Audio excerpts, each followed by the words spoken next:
భారతదేశ చరిత్రలో ప్రజాస్వామ్య చరిత్రలో మనం చూసినట్టయితే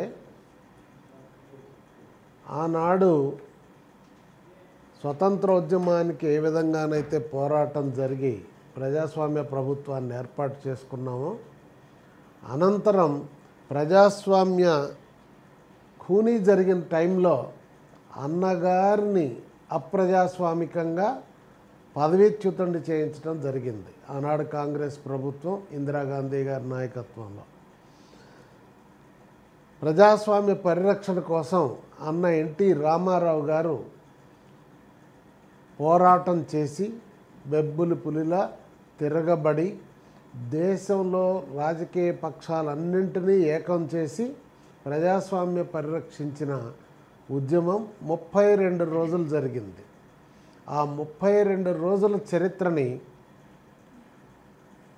1984లో ఆగస్టు 16 నుంచి సెప్టెంబర్ 16 వరకు జరిగినటువంటి మహోద్యమాన్ని ప్రజాస్వామ్య పరిరక్షణ ఉద్యమం సజీవ చరిత్ర అనే బుక్ని ఇటీవలనే నారా చంద్రబాబు నాయుడు గారు మన ప్రియతమ నాయకుడు ఆంధ్రప్రదేశ్ ముఖ్యమంత్రి గారు అలానే మాజీ ఉపరాష్ట్రపతి శ్రీ వెంకయ్య నాయుడు గారు విజయవాడలో ఆవిష్కరించడం జరిగింది. దాని యొక్క ఆడియో ప్రతిని ఈరోజు నుంచి టీజర్ రిలీజ్ చేయటం జరుగుతుంది. 13వ తేదీ నాడు ఫిలిం నగర్ క్లబ్లో దీని యొక్క ఈ ఆడియో బుక్ లాంచ్ చేయబోతున్నాం.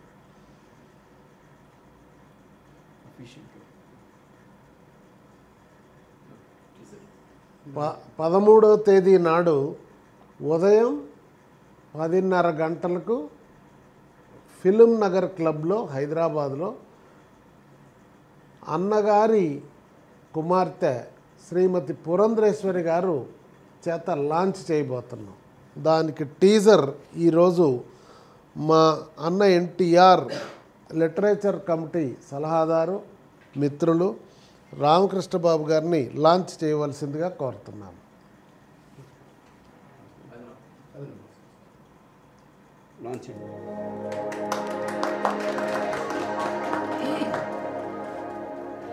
ప్రజాస్వామ్య పరిరక్షణోద్యమం అత్యంత స్ఫూర్తిదాయకం, చారిత్రాత్మకం.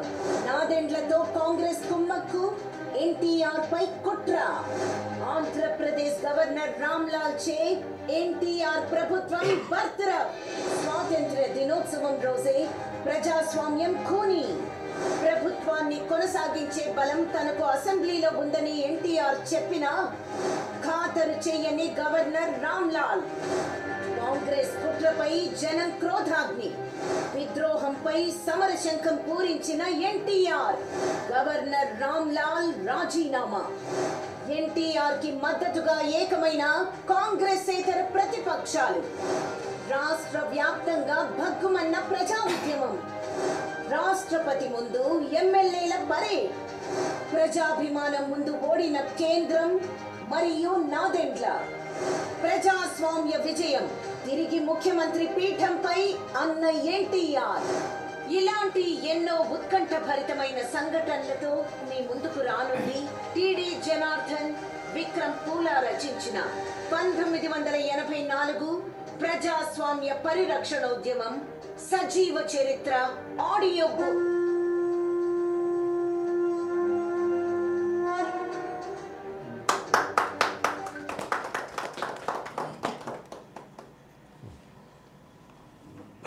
అందరు కలిసి